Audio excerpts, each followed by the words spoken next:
Hello.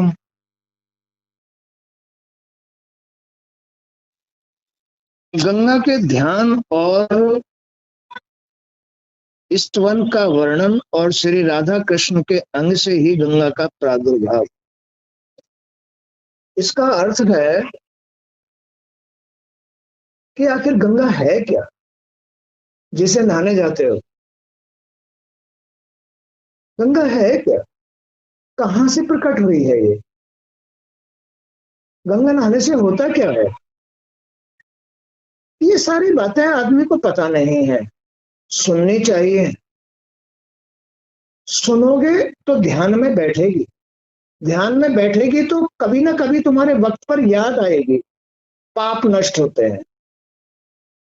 जब सुनोगे ही नहीं तो कहां से ध्यान आएगी।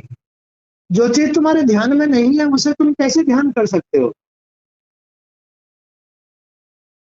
तो सुनो, आज का जो प्रसंग है वो गंगा की उत्पत्ति, कहां से उत्पत्ति हुई है गंगा की।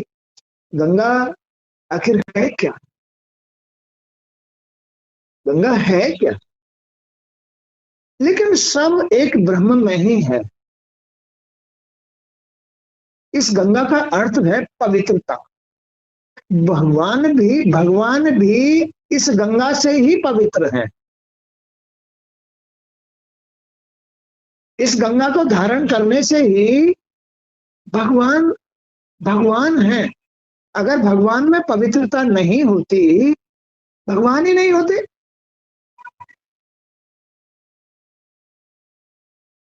एक परमात्मा,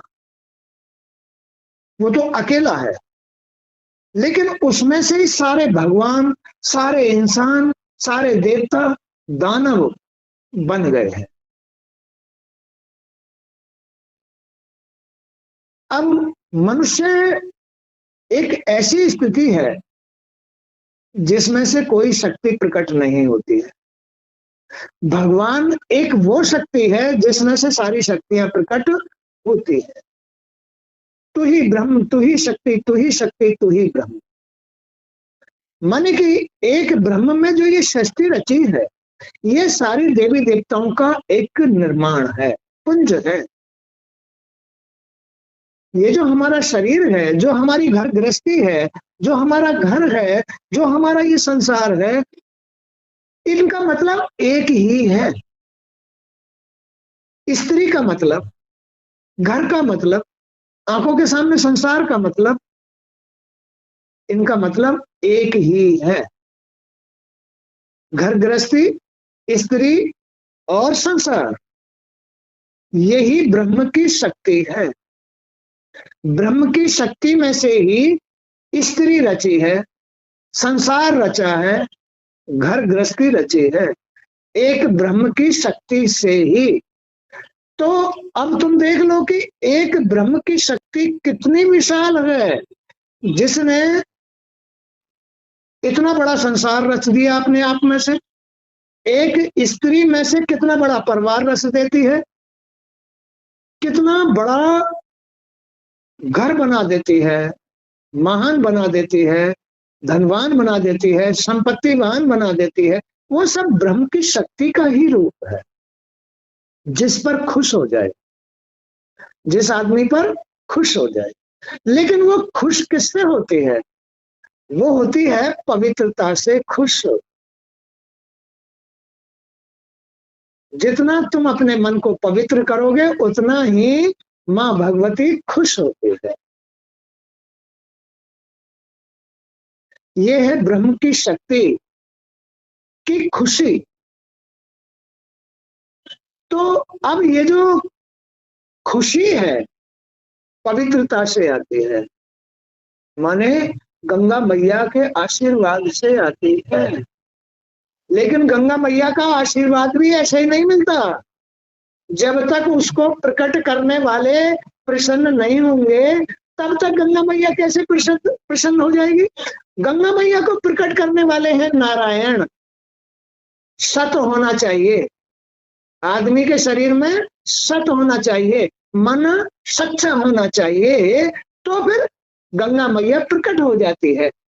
उससे क्या क्या आशीर्वाद मिलता है। तुम्हारे लोग पवित्र होते हैं, लोग, आंखें पवित्र हो जाती हैं, कान पवित्र हो जाते हैं, नाक पवित्र, जीभ पवित्र, मुंह पवित्र और सारे अंग पवित्र हो जाते हैं। इसी को कहते हैं मन चंगा तो खटौती में गंगा। मन चंगा तो खटौती में गंगा। अब गंगा की उत्पत्ति हुई भगवान से, गंगा की उत्पत्ति हुई सत से। सत, शरीर में अगर सत है तो गंगा मैया का आशीर्वाद तुम्हारे ऊपर है। चाहे घर बैठ के ही स्नान कर लो उसके नाम से, तो भी तुम्हें गंगा मैया का आशीर्वाद मिलेगा।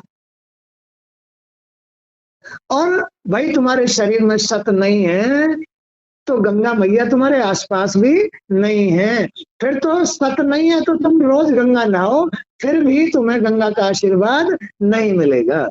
सत नहीं है तो, मन शुद्ध नहीं है तो।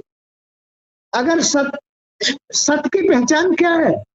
सत की पहचान है मन की शुद्धि। शरीर में अगर सत है, शरीर में अगर पवित्रता है तो तुम्हारा मन शुद्ध रहेगा, खुश रहेगा। मन की खुशी ही तुम्हारे भगवान की कृपा और गंगा मैया की कृपा है। मन की खुशी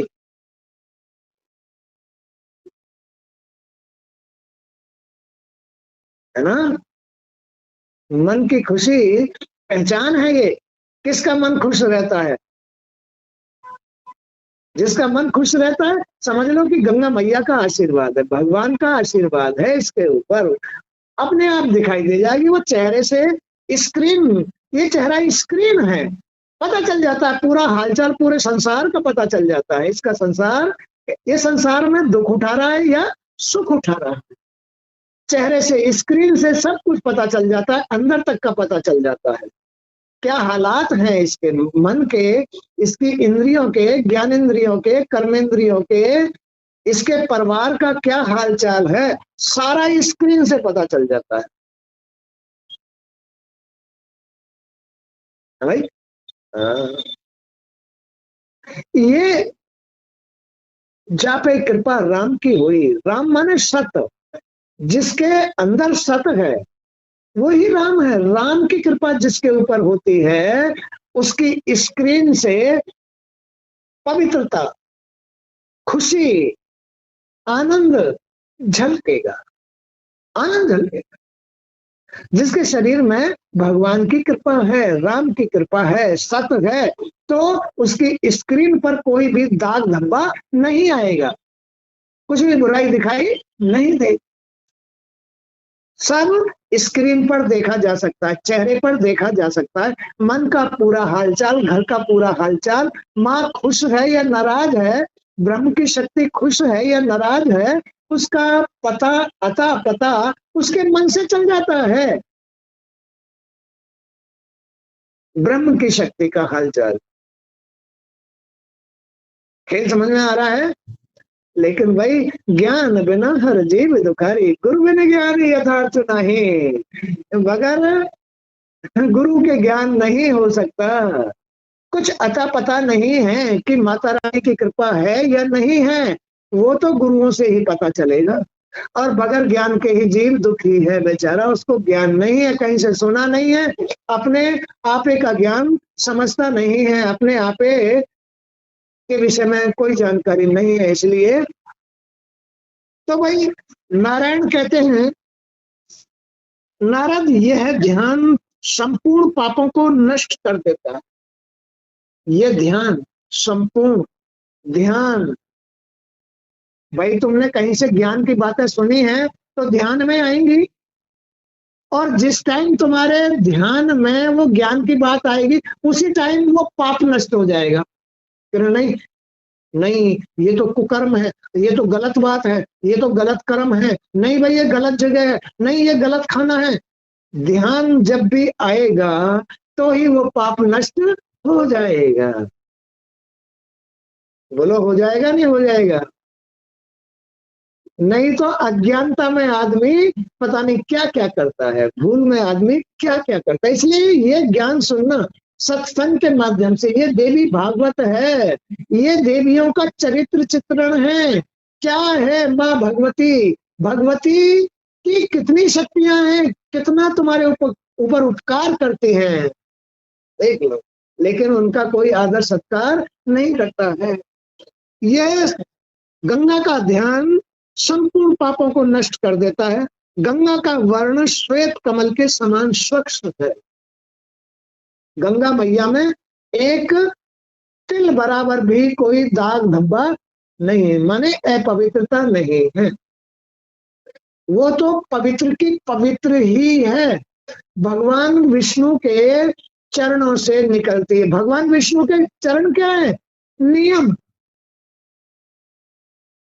नियमों से गंगा प्रकट होती है।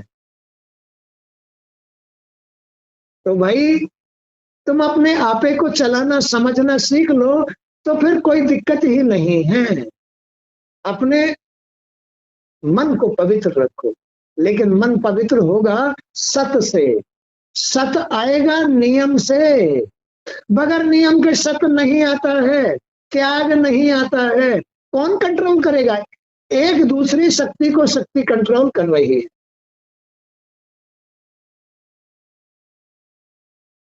ये समस्त पापों का उच्छेद कर देती है तुरंत। पवित्रता, जब भी तुम्हारे मन में ध्यान में पवित्रता का वास हो जाएगा, बुरे बुरे पापों को मार भगाएगा, पापों को मार भगाए। और जब तक तुम्हारे पास ये ज्ञान नहीं है, पवित्रता नहीं है, ध्यान नहीं है, तब तक पापों का डेरा बस जाएगा। घर में निरे पाप बस जाएंगे, मन में निरे पाप बस जाएंगे। पर ब्रह्म पूर्णतम भगवान श्री कृष्ण के श्री विग्रह से इनका प्राकट्य हुआ है। भगवान श्री कृष्ण ही पार ब्रह्म परमेश्वर श्री हरि है। सत्य, जो शरीर के अंदर सत्य होता है वो पार ब्रह्म परमेश्वर श्री कृष्ण ही तो है। सत्य, यही समाधान है। इनकी ही जीत होती है। भाई क्यों हारो? सत्य को क्यों हारो? सत्य को नहीं हारना चाहिए, यही मनुष्य की हार है। सत्य को हार जाना ही मनुष्य का दुख है, मनुष्य की हार है, मनुष्य का कष्ट है, रोग है, चिंता है, हानि है, घर में दरिद्रता। सत्य को हार जाना, कलह कलेश, ये सत्य को हार जाना है। भगवान को हार जाना है, कृष्ण को भूल जाना है। भगवान को भूल जाना ही कष्टों की खेती पैदा शुरू हो जाती है। कष्टों की खेती पैदा शुरू हो जाती है। तो पर ब्रह्म पूर्णतम भगवान श्री कृष्ण के श्री विग्रह से इनका प्राकट्य हुआ है। जब इस विग्रह, ये विग्रह भी उनका ही स्वरूप है, और इस विग्रह में अगर वो वास करते हैं तो निरी पवित्रता प्रकट होती है। पवित्रता ही पवित्रता। गंगा मैया का घर में आशीर्वाद हो जाता है। ये परम साध्वी उन्हीं के समान श्रीयोग, ये परम साध्वी, ये जो गंगा मैया है बड़ी साध्वी, सती हुई है, पवित्र है। सती हुई है तभी तो पवित्र है। ये गंगा मैया बड़ी पवित्र साध्वी उन्हीं के समान है। किसके? श्री कृष्ण के समान, पार ब्रह्म परमेश्वर के समान है। उनके ही चरणों से निकली है। चिन्मय वस्त्र इनकी शोभा बढ़ाते हैं। चिन्मय वस्त्र, ये जो भी कुछ पहन लेती हैं बड़ा ही सुंदर लगते हैं। ये सफेद वस्त्र धारण करते हैं, सफेद वस्त्र, सुंदर वस्त्र, सफेद वस्त्र, सफेद आभूषण। ये खुद भी सफेद है, वस्त्र भी सफेद है, और आभूषण भी सफेद है। इतनी पवित्र है गंगा मैया। रत्न में आभूषणों से, ये रत्न में सफेद शुभ आभूषणों से ये विभूषित है। इन आदरणीय देवी ने शरद पूर्णिमा के सैकड़ों चंद्रमाओं की स्वच्छ प्रतिभा को अपने स्थान दे रखा है। वो शरद की पूर्णिमा आती है ना, शरद की सर्दियों में जो पूर्णिमा आती है, चंद्रमा कितना एकदम सफेद होता है शरद की पूर्णिमा का। ऐसे सैकड़ों चंद्रमाओं की शोभा इस गंगा मैया ने पा रखी है। सैकड़ों चंद्रमाओं की, इतनी सफेद है, इतनी पवित्र है गंगा मैया। तुम्हारे अंदर ही तो है सारी शक्तियां। गंगा भी अंदर ही बह रही है, गुरुजी भी अंदर ही बैठे हैं, नारायण भी अंदर ही बैठे हैं, ब्रह्म की शक्ति भी अंदर ही बैठी है, सारा संसार अपने अंदर बैठा है। अरे भाई क्या कमी है तुम्हारे पास में? ज्ञान नहीं है, ध्यान नहीं है, तो फिर कष्ट का कष्ट ही है, दुख का दुख है। तो शरीर जो पार ब्रह्म परमेश्वर श्री कृष्ण का स्वरूप है, परमात्मा का स्वरूप है ये शरीर, इसके अंदर ही वो भगवान बैठे हुए हैं, उनके चरणों से ही गंगा प्रकट होती है। वो है सत्य, शरीर के कण कण में सत्य। और भैया कुकर्मी आदमी के जो शरीर में क्या होता है? सत्य नहीं होता। कुकर्मी जो आदमी होते हैं उनके शरीर में सत्य नहीं होता। स्त्रियों के शरीर में सत्य नहीं रहता, पुरुषों के शरीर में सत्य नहीं रहता। फिर ये सत्य कहाँ चला जाता है? कुकर्मों में। कुकर्मों से ये दूर भाग जाता है। सत्य तो सत्य ही है, जिसे कोई अशुद्धि छू ही नहीं सकती है। और जहां सत्य होगा वहां बड़ी सावधानी होती है, वहां तो निरी चांदनी चांदनी होती है जहां सत्य होता है।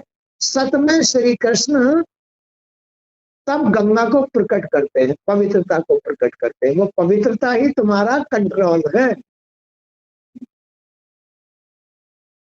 मन की पवित्रता ही वही तुम्हारी भक्ति है। जिसके अंदर ये पवित्रता आ जाएगी, भगवान श्री कृष्ण जब भी प्रसन्न हो जाएंगे किसी पर, तुरंत उसका चेहरा सफेद चिट्टा हो जाएगा, स्क्रीन सफेद चिट्टी हो जाएगी। तो ये तो अपने तन को बचाने की बात है। जितना तन को बचाओगे श्री कृष्ण खुश हो जाएंगे और चेहरे पर गंगा मैया का प्रभाव आ जाएगा, पवित्रता आ जाएगी, सुंदरता आ जाएगी। सैकड़ों चंद्रमाओं की रोशनी चेहरे पर आ जाएगी। यह है गंगा मैया का दर्शन। अरे भाई क्या खो रहे हो? क्यों खोते हो? क्या रखा है? सत सत की हारी लक्ष्मी फिर मिलेगी हाय। कब? अरे अपना लो, अपने नियम अपना लो, भगवान का भजन कर लो, उनकी शरण में चले जाओ, तुम्हारे शरीर में भगवान फिर प्रकट हो जाएंगे, लक्ष्मी फिर आकर के मिल जाएगी तुमको। लेकिन जब तक नहीं मिलेगी जब तक तुम सत को हारे हुए हो। है भाई, ऐसा कौन है जो सत को, जिसके अंदर सत है? कौन है ऐसा? सब हारे बैठे। इसलिए कलह कलेश दरिद्रता पूर्ति नहीं होती। सत तो भंडार है जहां किसी बात की कमी नहीं आती। सत तो भंडार। तो सत्य को बांधने, सत्य को जीतने से, सच्चाई को धारण करने से और उसके नियम अपनाने से गंगा प्रकट होती है। उसकी सुंदरता सैकड़ों चंद्रमाओं से भी परे है। वो सफेद वस्त्र और सफेद मोतियों का हार पहनती है। उनकी कृपा से पाप नष्ट हो जाते हैं, पवित्रता से पाप नष्ट हो जाते हैं। इन आदरणीय देवी ने शरद पूर्णिमा के सैकड़ों चंद्रमाओं की स्वच्छ प्रतिभा को अपने में स्थान दे रखा है। ये सदा मुस्कुराती रहती है। अरे भाई जिसमें सत्य होगा और जिसके मन में पवित्रता होगी उसका चेहरा तो मुस्कुराता ही है, उसे कोई कष्ट है ही नहीं है। चेहरे पर उदासी, चेहरे पर रोना, आंख रो रही है, आंखों से आंसू निकल रहे है ना। ये किसके चेहरे पर होता है? जिस पर गंगा मैया की कृपा नहीं होती है, जिसके घर में, जिसके मन में, जिसके शरीर में सत नहीं होता है, वो ही, उसका ये चेहरा मुरझा जाता है, गिर जाता है। अगर क्यों रोता है? रो जाके रोता है, क्यों रोता है? पवित्रता धारण करो ना, क्यों रोते हो? पवित्रता धारण करो, भगवान को धारण करो। अरे सत्य को क्यों हारते हो? सत्य को अपना बना लो, उसके नियम धारण कर लो, गंगा कृपा हो जाएगी। ये सदा मुस्कुराती रहती हैं, इनके तारुण में कभी शिथिलता नहीं आती है, इनके उपस्थिति में कभी भी शिथिलता नहीं आती है। आज घुटने दुख रहे हैं, आज पैर दुख रहे हैं, आज हाथ दुख रहे हैं, आज शरीर दुख रहा है, कभी भी शिथिलता, आलस्य नहीं आता है जब पवित्रता होती है। और ये शिथिलता कब आती है? जब सत नहीं होता, तब ये बेचारा जरा सा 2 कदम चलने में ही थक जाता है। सत में नहीं हारता कोई भी, सत्य होना चाहिए आदमी के पास, पवित्रता होनी चाहिए, तो नहीं थकेगा, आलस्य नहीं आएगा। इनके तारुण में कभी शिथिलता नहीं आती। ये शांत स्वरूपणी देवी भगवान नारायण की प्रिया है। नारायण सत्य की पत्नी है, गंगा मैया। पवित्रता उनके चरणों से निकलती है, लक्ष्मी भी और गंगा मैया भी, दोनों उन्हीं की पत्नी है। एक और पत्नी है इनकी, सरस्वती। लक्ष्मी, सरस्वती और गंगा तीनों नारायण की पत्नी है। जब तक तुम शरीर में सत धारण नहीं करोगे, तब तक तुम्हारी वाणी पर सरस्वती भी नहीं आएगी और लक्ष्मी भी नहीं आएगी और गंगा मैया भी प्रकट नहीं होगी। सत से ही वाणी सफल होती है, सत से ही गंगा मैया प्रकट होती है, सत से ही लक्ष्मी घर में बरसती है। सत्य, बगैर सत्य के तुम हार जाते हो, थक जाते हो, शिथिल हो जाते हो, चेहरे उटपटांग हो जाते हैं, हो जाते हैं नहीं। ये सत्य की प्रिया है, सत्य की पत्नी है। जिस स्त्री ने सत्य को धारण किया हुआ है, वो तो बगैर कहे सुने पूछे ही भगवान नारायण की पत्नी बन जाती है। जिस स्त्री में सत्य होगा, वो पुरुष की पत्नी नहीं होती, नारायण की पत्नी हो जाती है, नारायण की पत्नी हो जाती है। फिर उसकी कुगति क्यों होगी भाई? जिस स्त्री ने सत्य धारण किया हुआ है, वो तो नारायण की पत्नी लक्ष्मी बन जाती है। फिर वो क्यों दुखी होगी किसी बात से? नारायण की पत्नी बन जाती है वो, जिसने सत्य धारण किया हुआ है। और जिसने जिसने अपना सत्य खो दिया है, वो पुरुष की, दुर्बुद्धि वाले की, शराबी कबाबी की, दुष्टों की पत्नी बन जाती है। इसकी दुष्टों की पत्नी बन जाती है। जिसने अपना सत्य खो दिया है, वो नारायण की पत्नी ना रह करके दुष्टों की पत्नी बन जाती है, दरिद्र बन जाती है, काल की पत्नी बन जाती है, कष्ट देने वालों की पत्नी बन जाती है। फिर वो लक्ष्मी, सरस्वती या गंगा नहीं रहती है, नहीं रहती। तो ये खेल है, समझने का खेल है, सत्य का असत्य का खेल है। सत्य धारण करो, सत्य को धारण करो, तुम्हारा मन खुश रहेगा। मन खुश रहेगा तो तुम नारायण की पत्नी कहलाओगी। और ये सत बगैर नियम धर्म के नहीं आता है।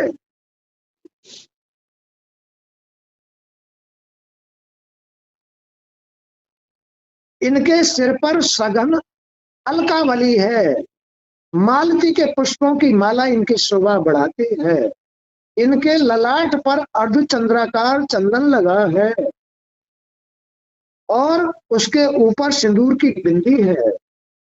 गंड स्थल पर कस्तूरी आदि सुगंधित पदार्थों से नाना प्रकार की चित्रकारियां रची गई हैं।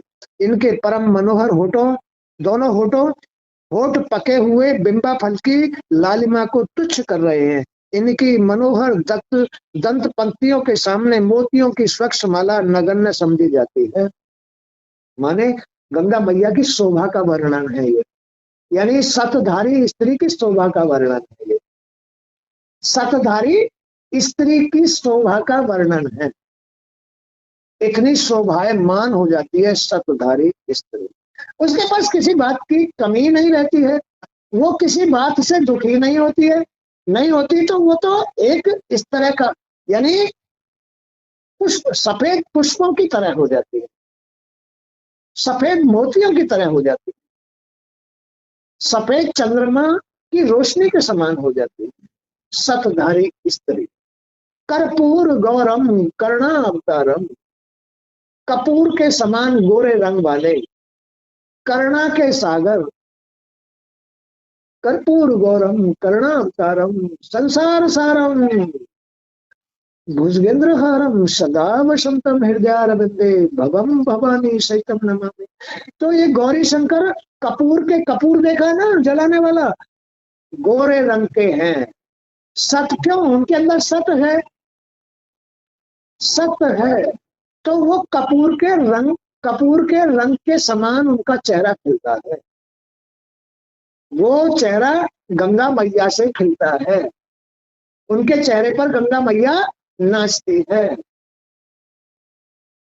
उन्होंने पवित्रता धारण कर रखी है, इसलिए उनको कर्पूर गौरम कहा जाता है। कपूर के समान गोरे रंग वाले हैं वो।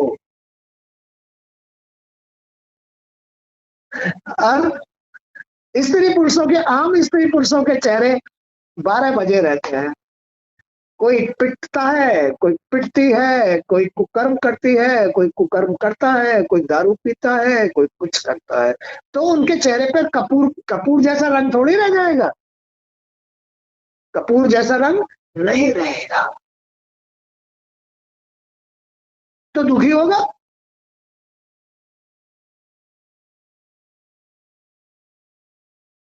ये सब सत्य को हारने का कारण है। सत्य को जो हार गया है उसका कारण है। क्यों हारते हो अपने सत्य को? अरे तुम जीत क्या रहे हो? तुम पा क्या रहे हो? तुम क्या प्राप्ति कर रहे हो जो तुम्हें सत्य में नहीं मिलेगा? सत्य में इससे करोड़ों गुना ज्यादा मिलता है। तुम संभाल नहीं पाओगे, फिर सत्य को क्यों हारते हो?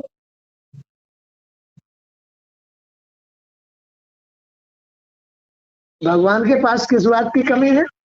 हीरे जवाहरात उनके गले में लटके रहते हैं, हीरे जवाहरातों का मुकुट उनके सर पर मड़ा रहता है, शेषनाग की सैया पर विश्राम करते हैं, क्षीर सागर दूध के सागर में रहते हैं, कितना ही दूध पियो। तो वो पुरुष भी, सतधारी पुरुष भी इस प्रकार भगवान नारायण स्वरूप ही हो जाता है।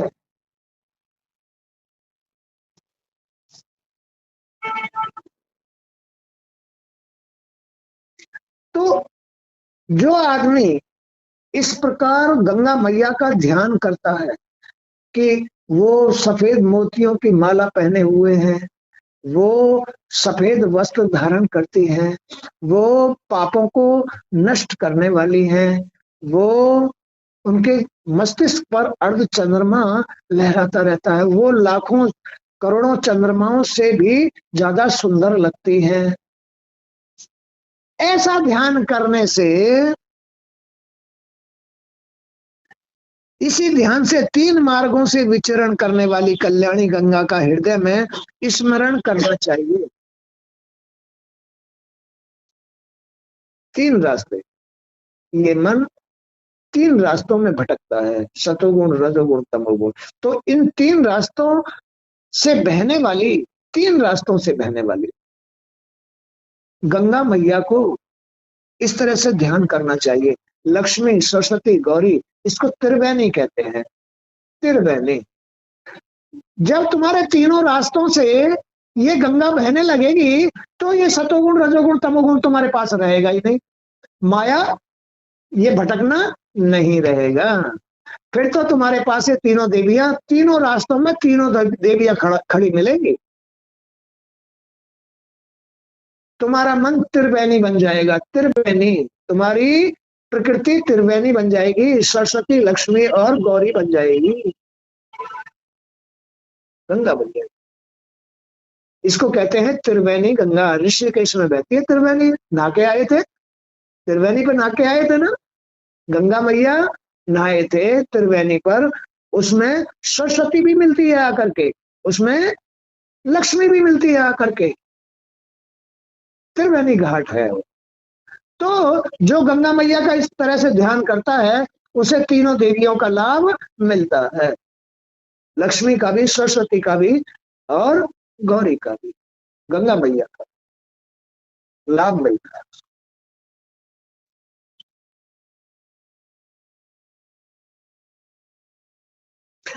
तो नारद जी ने कहा, देवेश, लक्ष्मीकांत, जगतपते, अब मैं भगवान विष्णु की चिर संगनी भगवती गंगा के पापहारी एवं पुण्य प्रस्रोत सुनना चाहता हूँ।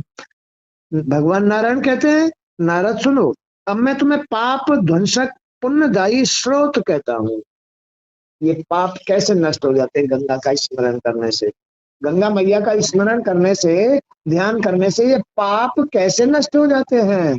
जो श्री गंगा जी भगवान शंकर का संगीत सुनकर परम मुग्ध हुए श्री कृष्ण के अंग से प्रकट हुई है, तथा जो श्री राधा के अंग द्रव्य से संपन्न है, उन भगवती गंगा को मैं प्रणाम करता हूँ। सृष्टि आरंभ होने के अवसर पर गोलोक के रास मंडल में जिनका आविर्भाव हुआ है, जो शंकर के सन्निधान में विराजती हैं, गंगा मैया कहाँ विराजती है? भोलेनाथ के सिर पर। अरे जिसके शरीर में सत होगा उनके चरणों से गंगा निकलेगी, और वो गंगा कहाँ चली जाएगी?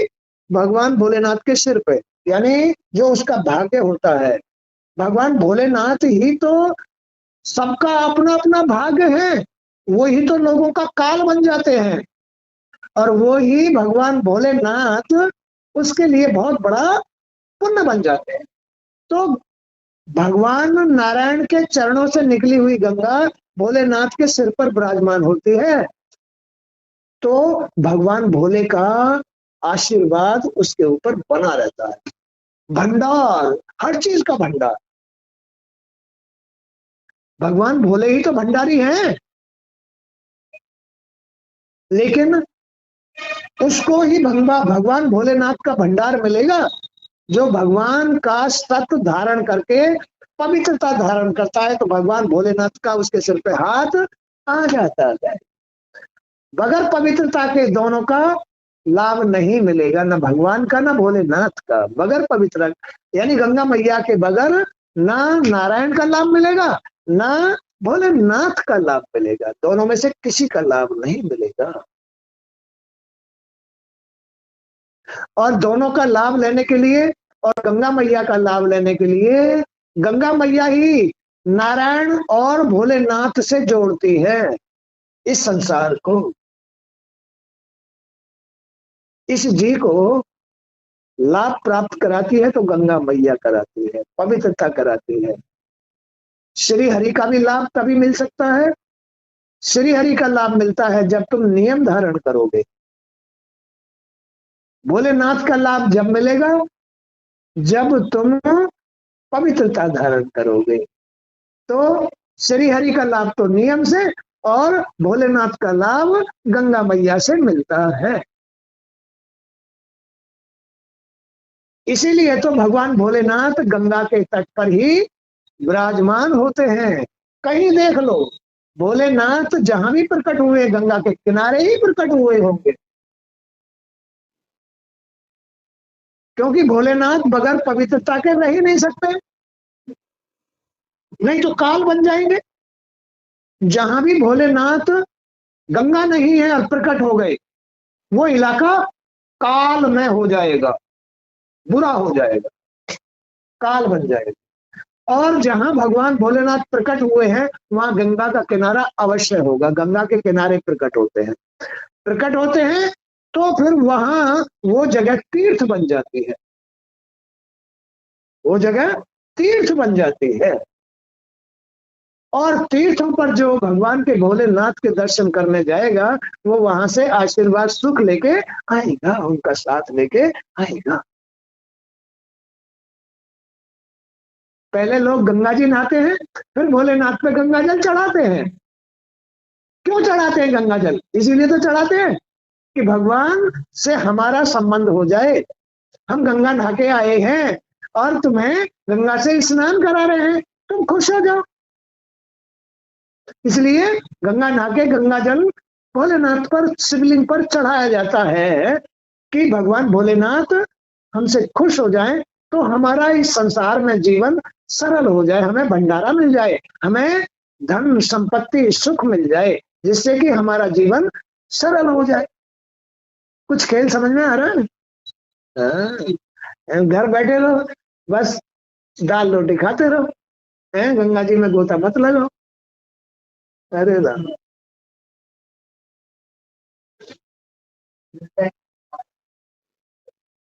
घर बैठे रहो, दाल रोटी खाते रहो और अपना जो है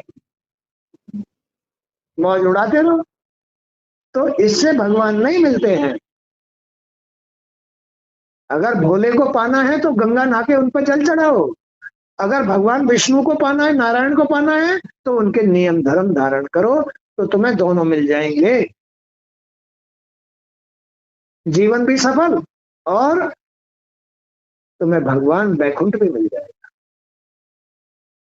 दोनों से जोड़ने का एक ही रास्ता है, गंगा मैया। इसलिए भगवान ने इस धरती पर गंगा ये इस जीव को ही दी है कि इसमें गोते लगाओ, सच्चे मन से पवित्रता से मेरा सत धारण करो, सच्चाई से सच्चे मन से इसमें स्नान करो, तो तुम्हें इस धरती पर जीवन जीने का सब साधन मिल जाएगा, सरल तरीके से तुम अपना पार हो जाओगे।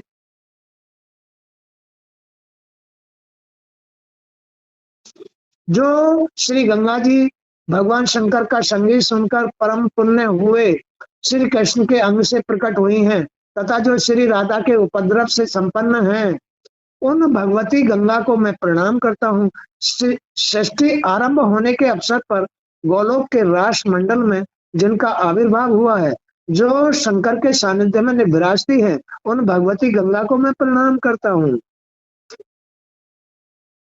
कार्तिकी की पूर्णिमा के शुभ अवसर पर राधा महोत्सव मनाया जा रहा था।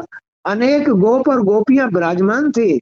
उस समाज में शोभा पाने वाली भगवती गंगा को मैं प्रणाम करता हूँ, जो करोड़ योजन विस्तृत और लाख योजन चौड़ी है, तथा जिनसे गौलोक भली भांति आच्छादित है, उन भगवती गंगा को मैं प्रणाम करता हूँ। गंगा बड़ी आदरणीय है। गंगा जी पेटीकोट कच्छा धोने के लिए नहीं है,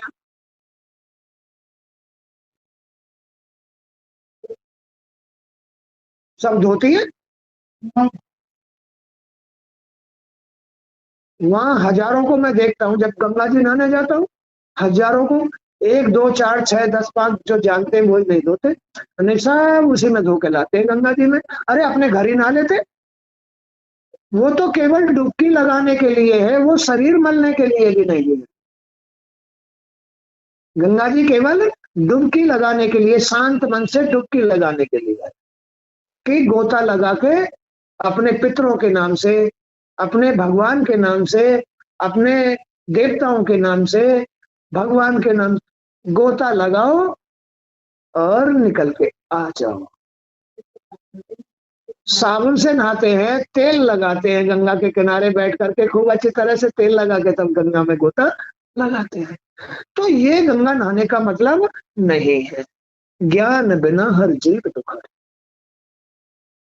ये गंगा मैया का अनादर है, अपमान है, जिससे कि गंगा मैया उसके ऊपर कभी कृपा नहीं करते है ना। तो गंगा नहाने के भी नियम हैं, लेकिन भगवान उन्हीं को ये ज्ञान देता है जो उनकी शरण में रहते हैं, उनके नियम धर्म धारण करते हैं। तब उनको ये भगवान ज्ञान देता है कि गंगा कैसे नहाई जाती है। खेल समझ में आ रहा है नहीं?